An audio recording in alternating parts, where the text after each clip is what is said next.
اعوذ باللہ من الشیطان الرجیم بسم اللہ الرحمن الرحیم لولا جاءوا علیہ بأربعة شہداء فإذ لم یأتوا بالشہداء فأولئک عند اللہ هم الکاذبون۔ وہ لوگ اپنے الزام کے ثبوت میں 4 گواہ کیوں نہ لائے؟ اب کہ وہ گواہ نہیں لائے ہیں، اللہ کے نزدیک وہی جھوٹے ہیں۔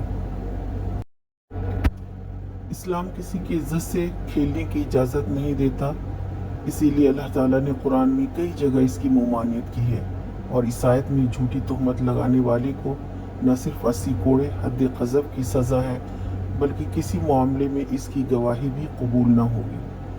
روزمرہ کی زندگی میں بھی یہ اصول اپنا لیں کہ سنی سنائی باتوں کو بے وجہ نہ اڑائیں، بلکہ اس سے لوگوں کو باز رکھیں اور خود بھی گناہوں سے بچیں، کیونکہ اللہ اپنے بندوں کے عیب ڈھکنے والا ہے، تو ہم کون ہوتے ہیں اس کی عزت نیلام کرنے والے۔